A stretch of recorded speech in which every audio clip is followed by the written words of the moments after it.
Hi guys, welcome back. I hope you are doing really great. आज हम बात करने वाले एक बहुत ही अच्छे स्टॉक V2 रिटेल के बारे में। It is I can say कि अ ग्रीन फ्लैग कंपनी। सो इस कंपनी के बारे में आज हम डिटेल में एनालिसिस करेंगे, बिजनेस मॉडल समझेंगे, फाइनेंशियल्स देखेंगे एंड देन आगे का आउटलुक क्या है कंपनी का।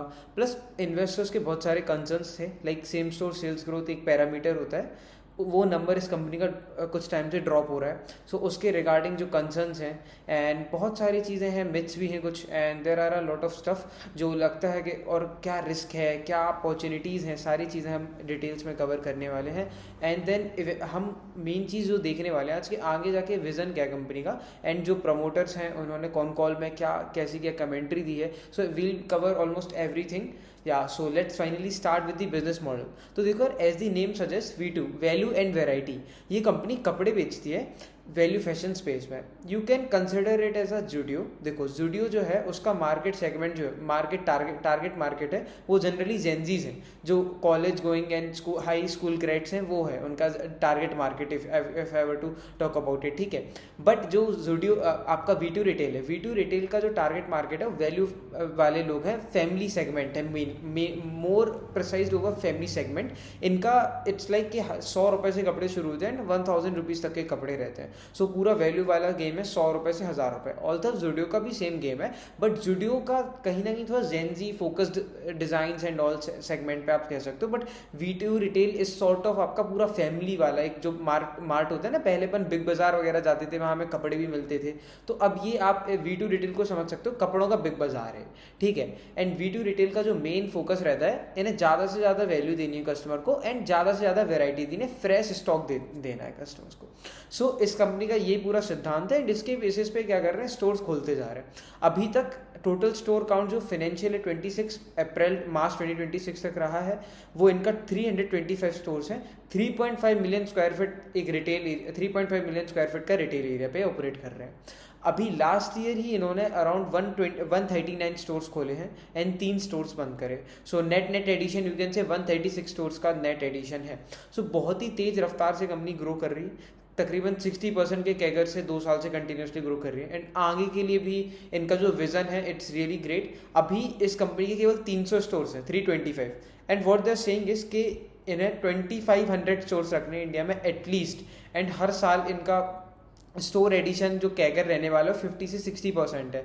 सो लेट्स से कि इस साल 325 स्टोर्स पे एंड करा, अब अगले साल ये कह रहा है कि हम बेयर मिनिमम 170 से 180 स्टोर्स ऐड करना चाहेंगे। देन FY27 तक अगर आप देखोगे तो 500 स्टोर्स हो जाएगा। सो उसके बाद कह रहा है कि 500 पे 250 स्टोर ऐड करेगा। सो करते करते if you were to calculate the CAGR, then 50% के कैगर के बेसिस पे 2500 स्टोर्स का target they can easily achieve it in 5 to 6 years। तो 5 से 6 साल में, मतलब कि FY31-32 तक ये इजीली 2500 स्टोर्स कर लेगा, मतलब 300 से 2500, 8x jump. It is huge for a company like V2 retail.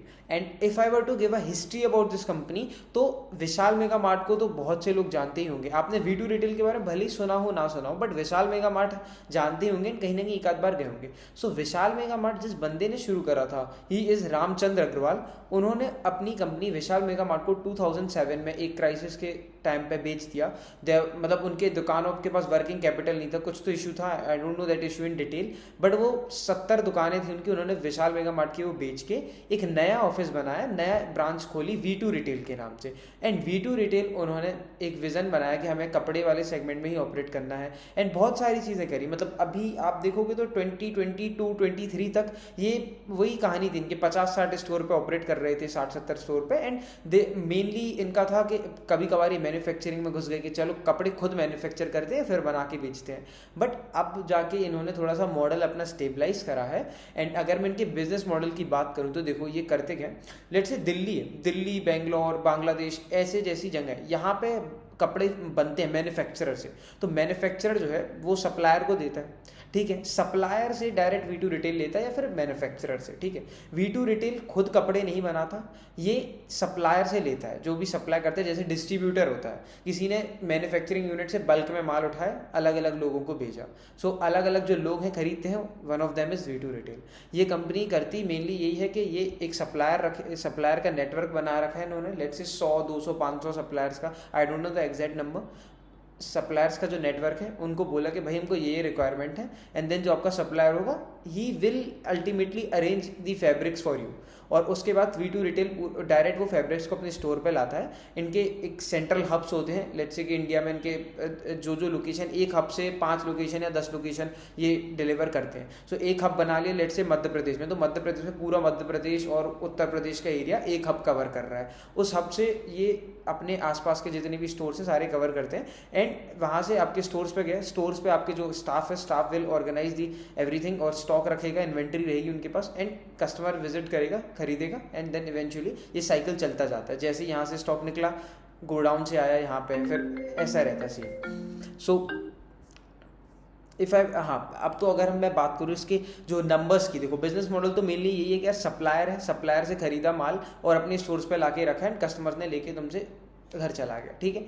अब इनके जो नंबर्स हैं, नंबर्स का क्या सीन है, Q4 FY26 जो लास्ट क्वार्टर था उसमें इनका रेवेन्यू 60% से ग्रो करा, वेल जो इनका एबिटा मार्जिन से वो अराउंड 14% के थे, एंड इनका पैट जो था वो 206% से ग्रो हुआ। So PAT you can say almost 3x 2x हो गया। सो दैट्स ग्रेट, मतलब for a company like V2 retail अगर इनका पैट 3x हो जाए, ऑपरेटिंग लेवरेज भी मिल रहा है, सेल्स ग्रोथ इतना अच्छा आ रहा है, एंड जो मेनली सेल्स ग्रोथ था वो आपका स्टोर एडिशन से आया, इन्होंने जितने स्टोर्स ऐड करे थे उसके बेसिस पे आया। कैसे, बात को समझो ज़रा। स्टोर ये जो मेन सेल्स ग्रोथ है इसके दो पार्ट हैं। यहाँ पे एक पार्ट हो गया आपका जो नए स्टोर हैं उनसे कितना ग्रोथ आ रहा है वर्सेस जो पुराने स्टोर हैं उनसे कितना ग्रोथ आ रहा है। पुराने स्टोर से कंपनी का जो same store sales growth number वो तकरीबन 8% का था, मतलब 60% में से 8% तो आपका जो पुराने स्टोर्स है वो ग्रो कर रहे हैं, बाकी जो 52% है वो आपने जो नए स्टोर्स खोले उनकी ग्रोथ, उनके नंबर्स ऐड हो गए, सो वो आपका 52% ग्रोथ दिया। यहाँ पे अगर आप इस कंपनी को देखोगे, अगर ये स्टोर ऐड नहीं करता है, लेट्स से अगर ये स्टोर ऐड करना बंद कर देता है तो कंपनी ग्रो ही नहीं कर पाएगा अच्छे से, मतलब 15-20% से ही ग्रो कर पाएगा। बट ये जो इतने अच्छे अच्छे नंबर्स पोस्ट कर पा रहे हैं 50% 60%, ये केवल और केवल अपने स्टोर एडिशन रेट के कारण कर पा रहे हैं। इनके जैसे लेट्स से इनके 100 स्टोर हैं तो ये कहेंगे हम 50 और ऐड करेंगे, जब 150 होगा तो ये कहेंगे हम 75 और ऐड करेंगे। सो इसके कारण ये इतने अच्छे से ग्रो कर पा रहे हैं। अगर मैं बात करूं इनके जो टारगेट्स हैं अगले कुछ फाइनेंशियल, अभी FY26 का भी एक बार हम डिटेल देख लेते हैं। सबसे पहले इनका जो रेवेन्यू था वो 62% से ग्रोथ करा, क्वाइट ग्रेट। एबिटा मार्जिन 15% है, impressive, and profit after tax इनका डबल हो गया, 101% से ग्रो करा। सो फाइनेंशियली तो ओवरऑल कंपनी अच्छा लग रहा है कि सेल्स ग्रो कर रहा है, एबिटा मार्जिन एक्सपेंशन है ही, देन पैट ग्रोथ भी अच्छा आ रहा है, ऑपरेटिंग लेवरेज कंपनी को मिल रहा है, स्टोर्स नंबर ऑफ स्टोर्स अच्छे से ऐड करता जा रहा है। लाइक लास्ट ईयर इसने 136 नेट स्टोर्स ऐड करी, that is a great thing. अगले साल ये कह रहा है कि हम 170 से 180 स्टोर्स ऐड करने वाले हैं। सो कहीं ना कहीं 50-60% का ग्रोथ तो ईजिली आ ही जाएगा आपको। एंड ये जो इस बार FY26 का 62% ग्रोथ है उसमें से 47% is the volume growth.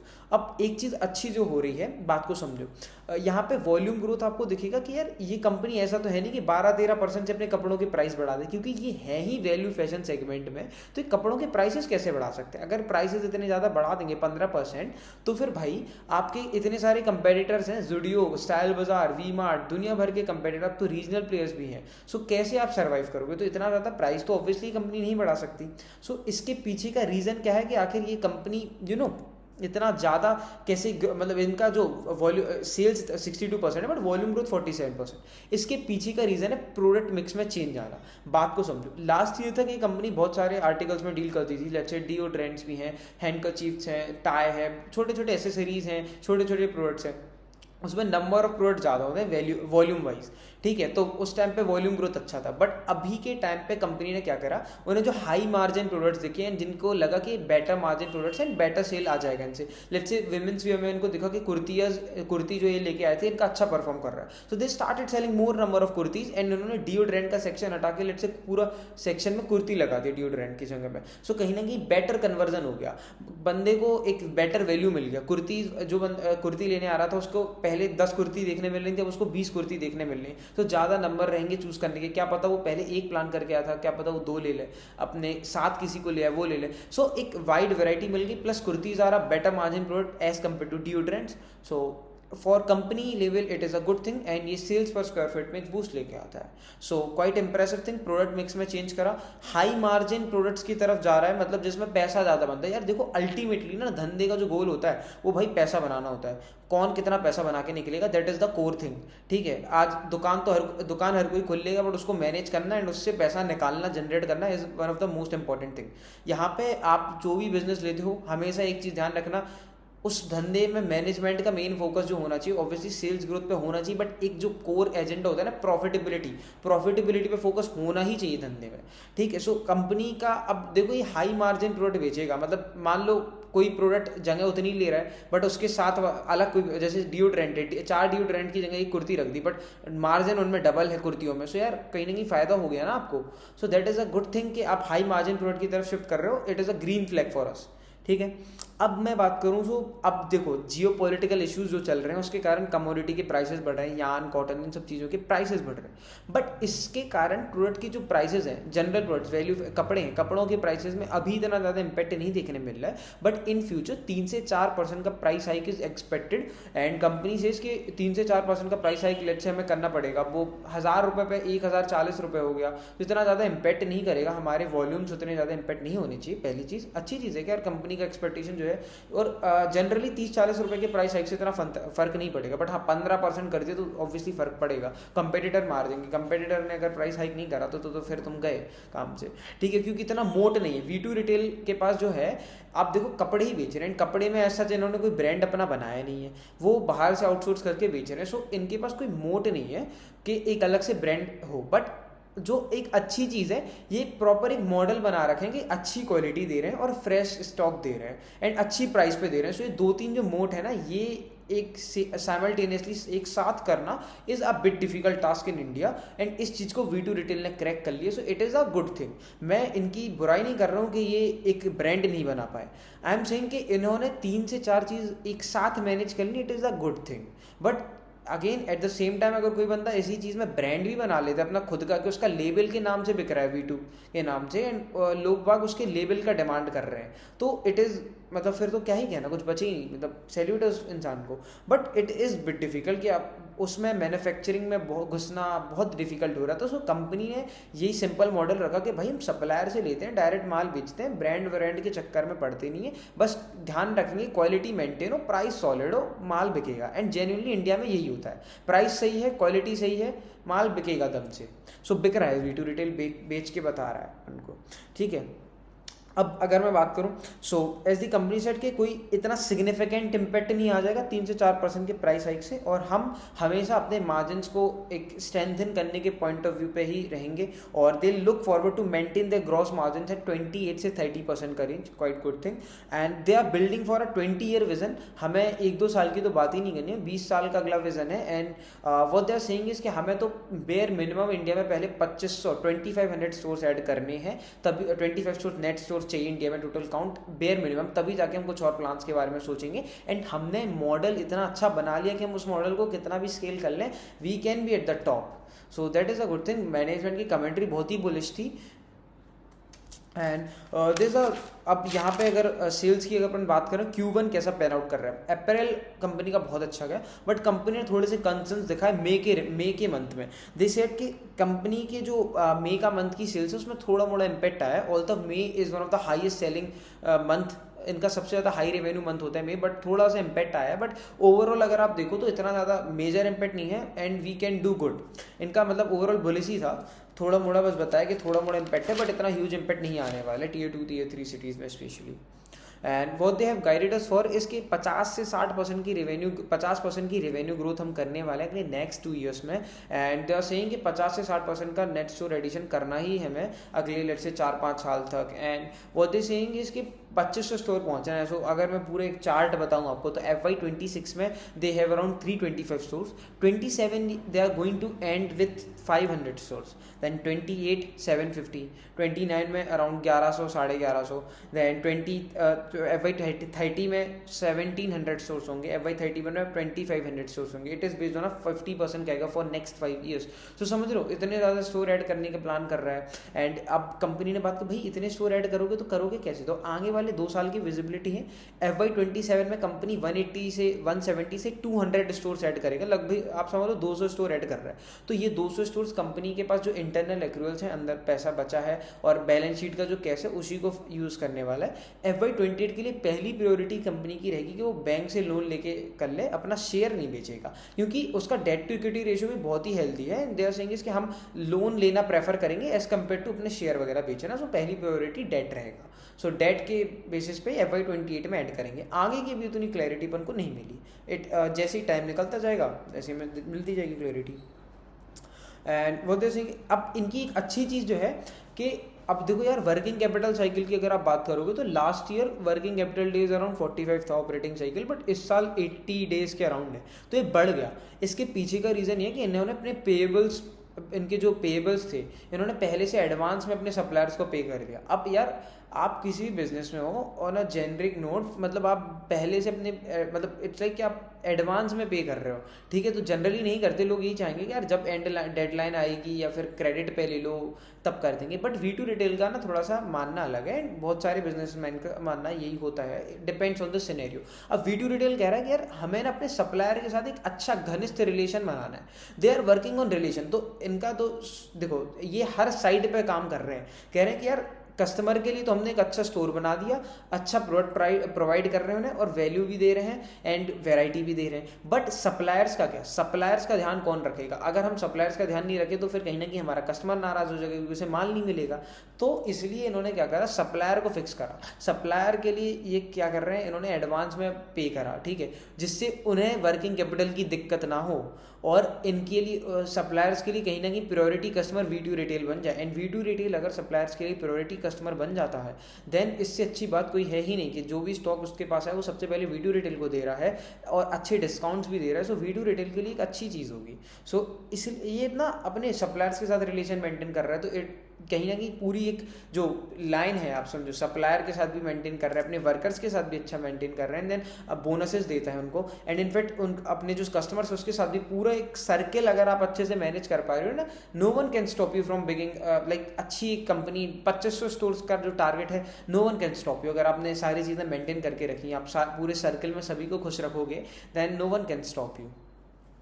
Company के जो अब देखो यार, अब ना मैं 2-3 रीज़न जो चीज़ें अपन को निकल के आ रही हैं कि भाई लोग इन्वेस्टर्स का कंसर्न था कि भाई जो सेल्स पर स्क्वायर फीट है वो ड्रॉप क्यों हुआ, उस कॉन कॉल में कंपनी ने क्लैरिटी दी है।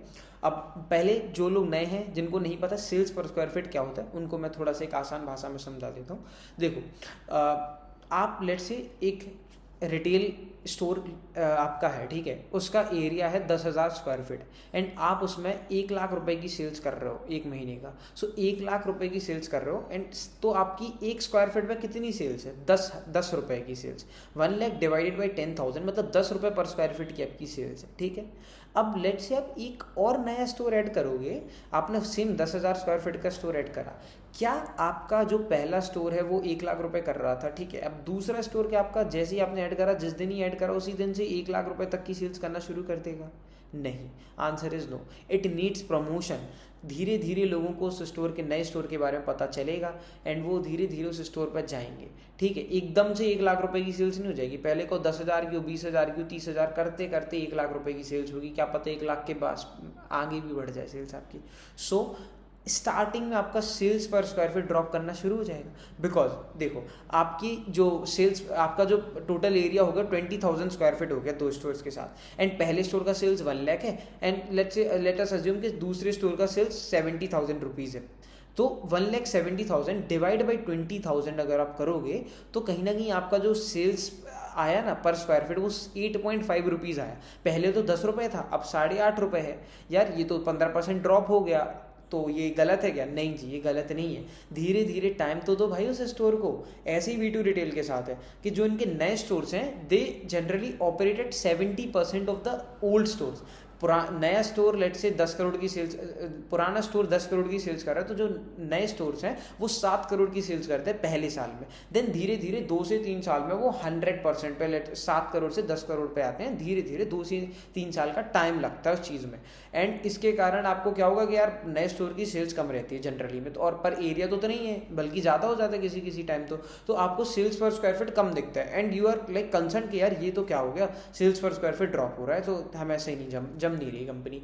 तो ये चीज़ एक मिथ है which you have to remove. And सारे लॉजिक वाइज अगर मैं आंसर करूँ, sales per square feet company का थोड़ा बहुत ड्रॉप हुआ है, it is not a bad sign here. And अच्छी चीज़ है क्योंकि कंपनी आप देखो ना रिटेल एरिया बढ़ा रही है, तो आगे जाने वाले टाइम पे आपका बनेगा ना पैसा, तो बने कंपनी बना पाएगी पैसा पर स्क्वायर फीट, पैसा और बना पाएगी। इनफैक्ट कंपनी का टारगेट ही 1200 रुपये पर स्क्वायर फीट की सेल्स अचीव करना, करेंट 925 रुपये से। तो अच्छी चीज़ है, धीरे धीरे होगा, टाइम लगता है सारी चीज़ों में। And sales per square feet एकदम थोड़ा बहुत ड्रॉप होना ऐसा इट्स लाइक ओके थिंग, ठीक है, ऐसे कुछ बुरा कंसर्न नहीं है हमारे लिए। एंड FY27 में ऑब्वियसली ये जो 900 रुपये का है सेल्स पर स्क्वायर फीट, तकरीबन 900 साढ़े 900 की रेंज में ही मेंटेन करके रखेगी कंपनी की जो कमेंट्री है मैनेजमेंट की। एंड जो नए स्टोर्स हैं वो एबिटा पॉजिटिव हो जाते हैं from the very first day. And they are like अच्छी चीज़ है, पहले ही दिन से आपके स्टोर्स जो हैं वो एबिटा पॉजिटिव हो गए हैं, तो प्रॉफिटेबिलिटी की तरफ आप इजीली पहुंच पाओगे। एंड सेकंड कंसर्न जो आया था बहुत सारे लोगों का इन्वेंट्री के ऊपर था, यार लास्ट ईयर तक 600 करोड़ की इन्वेंट्री थी, इस साल तो इसने 1100 करोड़ की इन्वेंट्री रख ली अपने पास, इतना इन्वेंट्री करेगा क्या? तो कंपनी ने सीधा आंसर करा कि यार वॉर से रिलेटेड कंसर्न हैं, इसलिए हम सेफ्टी स्टॉक मेंटेन करके चल रहे हैं अपने पास। एंड अगर मैं कैलकुलेशंस दूँ तो कंपनी के जो कैलकुलेशन है उसके अकॉर्डिंगली कंपनी को 2600 रुपये 2500 रुपये पर स्क्वायर फीट इन्वेंट्री मेंटेन करना है। 3 million square feet net area है, वो करोगे तो तकरीबन बात सीधी सीधी है कि कंपनी को 900 करोड़ की इन्वेंट्री तो चाहिए है काम चलाने के लिए। जो लास्ट ईयर 600 चाहिए थी, इस साल 900 चाहिए, क्योंकि 50% से स्टोर एक्सपेंड हो गया ना 50% से, तो 900 करोड़ की इन्वेंट्री तो चाहिए थी। अब कंपनी ने ऊपर से 100-150 करोड़ की इन्वेंट्री और रख ली है सेफ्टी स्टॉक, प्लस नए स्टोर्स जो खोलने वाले हैं, 60 नए स्टोर्स Q1 में उन्होंने प्लान करे हैं। सो उन नए स्टोर्स को खोलने के लिए कहीं ना कहीं इन्वेंट्री चाहिए थी, सो उसका स्टॉक है ये बफर स्टॉक। ठीक, अब सेम स्टोर सेल्स ग्रोथ के लिए ऊपर भी बहुत सारे कंसर्न्स थे। मेन जो कंसर्न था वो SSG पे ही था। Let us discuss in detail.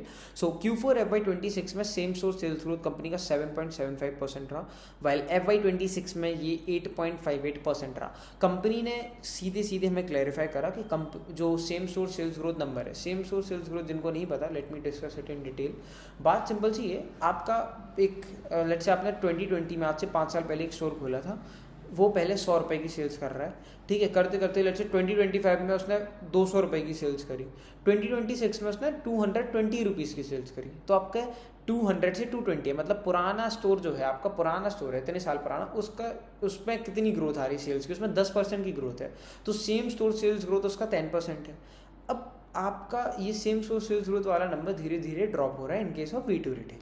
अब इसमें लेके कंपनी का जो क्लैरिफिकेशन है वो बहुत ही सही है। बात को समझो, कंपनी का जो सेल्स पर स्क्वायर फीट है ना वो सबसे हाई है, ठीक है। अगर आप इनके पीयर वाइज देखोगे, क्योंकि ये आप हाई लो कैसे पता कर रहे हो, पीयर्स जो है इनके किसी का 10%, जैसे स्टाइल बाजार का 10-11% था, इसका 8% निकला, 9%, तो कंपनी को ऑब्जेक्शंस आ गए कि भाई तुम्हारा सेम स्टोर सेल्स ग्रोथ इतना कम क्यों है। इसके पीछे के जो कंपनी ने रीज़न बताए वो सिंपल से बताया कि यार आप अगर मतलब डायरेक्ट नहीं बोला, स्टाइल बाजार का देखोगे तो उनका average order value, average selling average जो है इसको सेल्स पर स्क्वायर फीट वो 800 रुपये, हमारा 1100 रुपये, which is 40% higher, 30-40% higher as compare to competitors.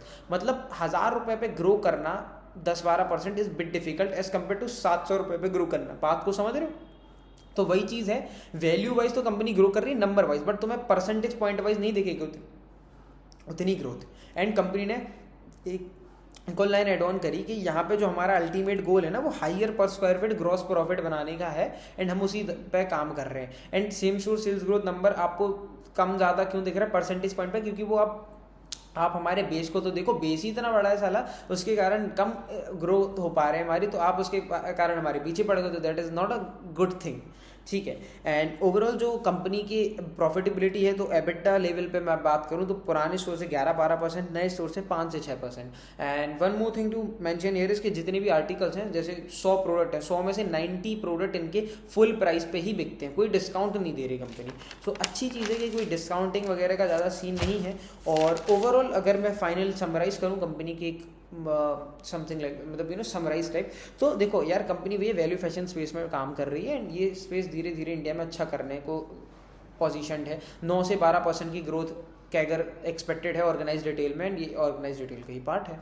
And इनका जो कंपनी का मैनेजमेंट है वो बहुत बुलिश है, 50 से 60% से नए स्टोर्स ऐड कर रहा है, that is a great thing. So हम कहीं ना कहीं इस कंपनी से एक्सपेक्ट कर सकते हैं कि अपना जो प्रॉफिट है, सेल्स है, 50-60% से अगले 2 साल के लिए तो इसने बोल ही दिया, 3-4 साल के लिए वी कैन से कि हम मतलब कंटिन्यूसली ट्रैक करते चलो कंपनी को। मान लो कंपनी का उतना अच्छे से नहीं कर पाए, मान लो बोला था साला 200 स्टोर ऐड करेगा, क्या पता 85 स्टोर ऐड करे इस साल, तो कहीं ना कहीं इस कंपनी को पोर्टफोलियो से काटना होगा। बट जब तक के लिए करता जा रहा है तब तक के लिए यार लगे रहो, पैसा बनाओ इसमें, as simple as that thing. And कोई भी रिकमेंडेशन नहीं, पहले ही बता रहा हूँ, अपना एनालिसिस आप खुद करो एंड सारी चीज़ें जानो। मैंने एक रेफरेंस दिया आपको, इट्स लाइक मैंने अपने लिए पढ़ा, I have just shared with you all. बाकी overall from my side I would say it is a good company, green flag company है, ऐसा कुछ मेरे को रेड फ्लैग देखने नहीं मिले। सो आई वुड से कि ऐसी कंपनी तो होनी ही चाहिए सब मतलब सारी कंपनीज को ये फ्रेमवर्क फॉलो करना चाहिए कि भाई इतने अच्छे से सारी चीज़ें शो कर रहे हैं। ट्रांसपेरेंसी भी अच्छी थी इस बार कौन कॉल में। So that's all for this video and please do subscribe, share, like, comment सब करते रहना। या थैंक यू ऑल।